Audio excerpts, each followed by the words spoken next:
Hello friends, welcome back to my YouTube channel.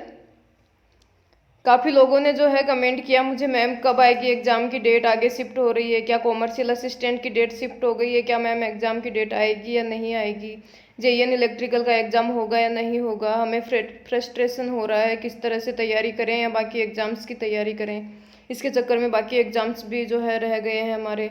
तो इस तरह से जो है काफ़ी कन्फ्यूज़न है, इसके ऊपर मैं वीडियो लेकर आई हूँ आपके लिए। आज हम पूरा डिस्कस करने वाले हैं यहाँ पर कि एग्ज़ाम डेट आएगी, कब आएगी, क्यों आएगी, अभी क्यों नहीं आ रही है, और किस तरह से आपको जो है अपना फ्रस्ट्रेशन नहीं रखना है, किस तरह से मोटिवेट होना है, किस तरफ से आपको हेल्पलेसनेस जो आपकी है, होपलेसनेस, उसको कम करना है, किस तरह से आपको जो है डीमोटिवेट नहीं होना है। इन सब के ऊपर हम यहाँ पे डिस्कस करेंगे। तो स्टार्ट करते हैं चलिए आज के लिए। सबसे पहले मैं बात करूंगी इस टॉपिक पे।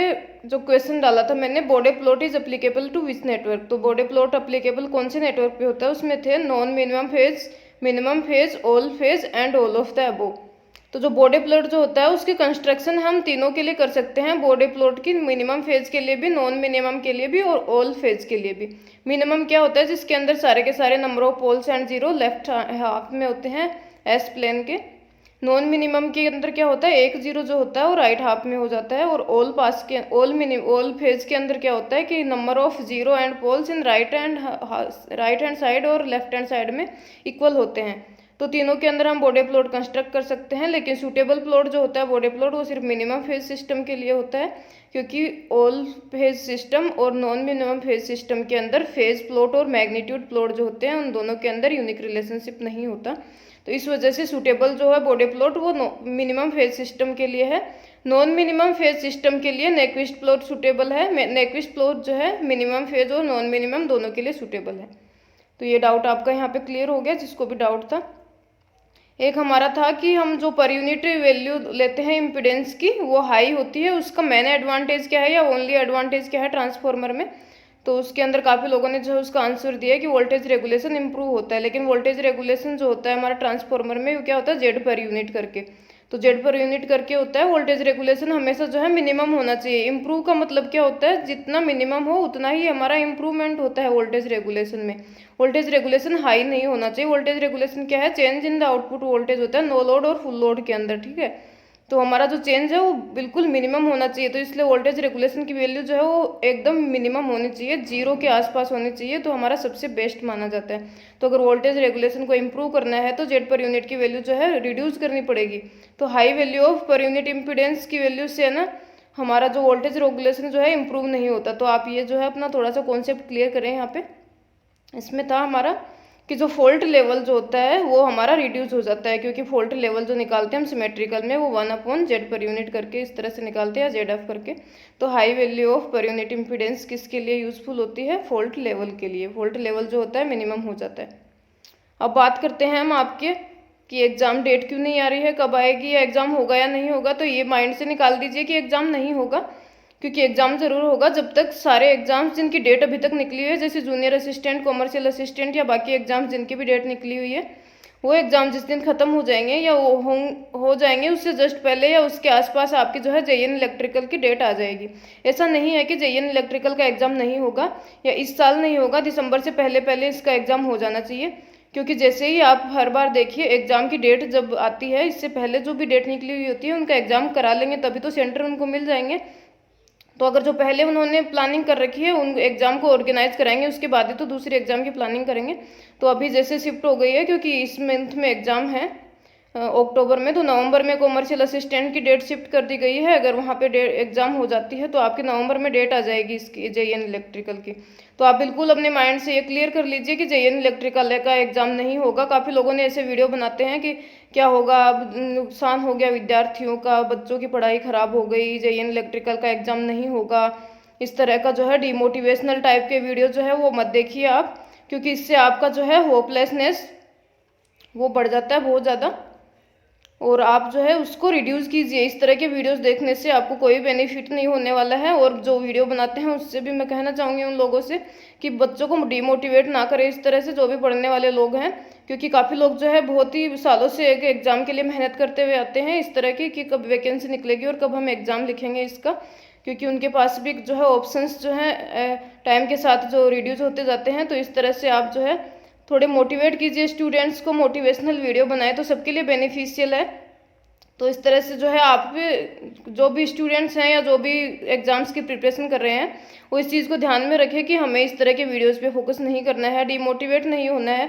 हम अगर आप कोई भी वीडियो देखना चाहते हैं तो एटलीस्ट स्टडी से रिलेटेड वीडियोस देखिए, आप अपनी प्रिपरेशन को हाइक कर लीजिए, क्योंकि इस टाइम पे ये इस तरह का क्रूशियल टाइम है कि सब लोगों को ऐसा लगता है कि एग्ज़ाम नहीं होगा, एग्ज़ाम नहीं होगा, और आप जो है अपनी पढ़ाई छोड़ देंगे तो आपको जो है वहाँ पे बहुत ज़्यादा डिसएडवांटेज होने वाला है आगे जाकर। कुछ बच्चे जो है वो बिल्कुल फोकस्ड हैं इस चीज़ पे कि हमें जो है एग्ज़ाम क्रैक करना है और हमें इसी साल क्रैक करना है, वो लोग ही इस एग्ज़ाम के लिए पढ़ाई अपनी कंटिन्यू रखेंगे तो आप उस रेस से जो है पिछड़ जाएंगे। तो ऐसा नहीं करना है आपको इस टाइम पे, पेशेंस रखे थोड़ा, एग्ज़ाम डेट ज़रूर आएगी, ऐसा नहीं है कि एग्ज़ाम नहीं होगा। तो इस तरह की थॉट्स जो हैं आपके माइंड से निकाल दीजिए।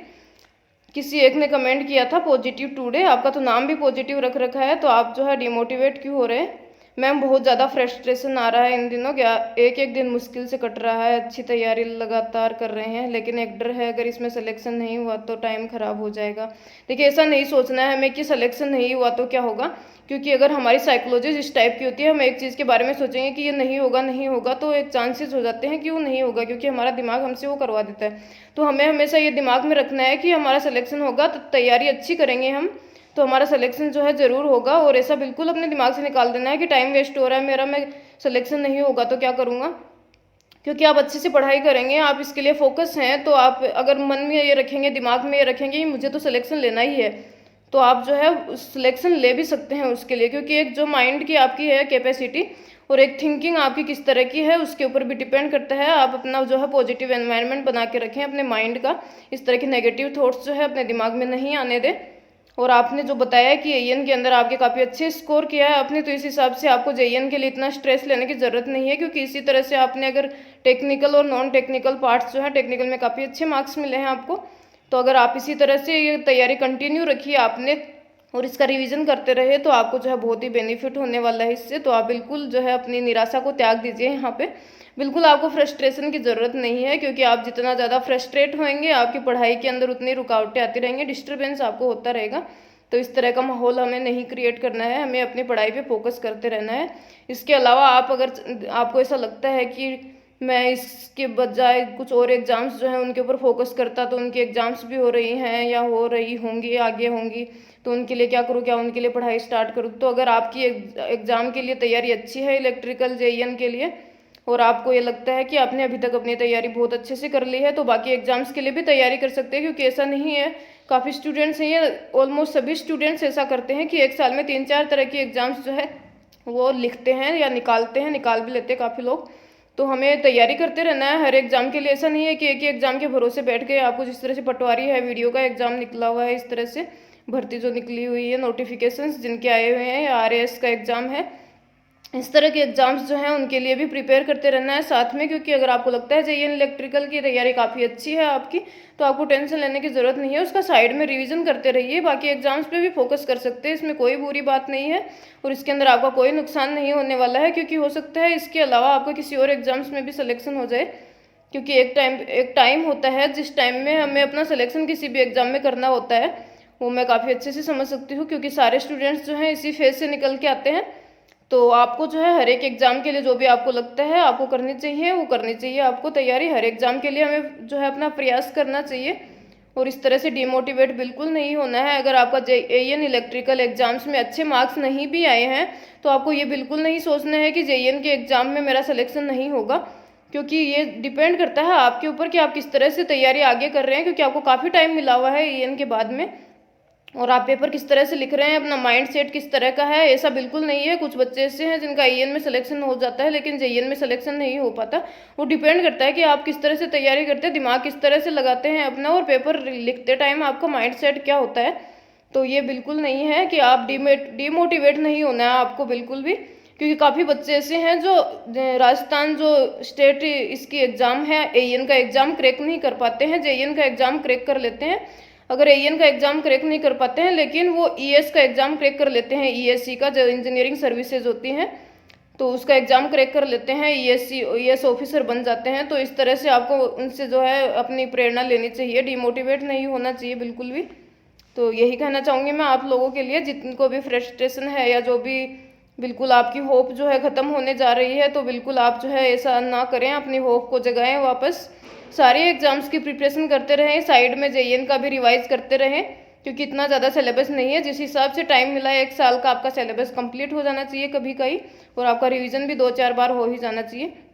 तो टेक्निकल पे फिर से कहूँगी मैं, एमसीक्यू पे फोकस कीजिए। एमसीक्यू क्वेश्चन आपने एएन के एग्जाम में भी देखे होंगे, इसी के क्वेश्चन पूछे जाते हैं, जो इजी क्वेश्चन होते हैं, ज़्यादा हार्ड क्वेश्चंस नहीं पूछे जाते।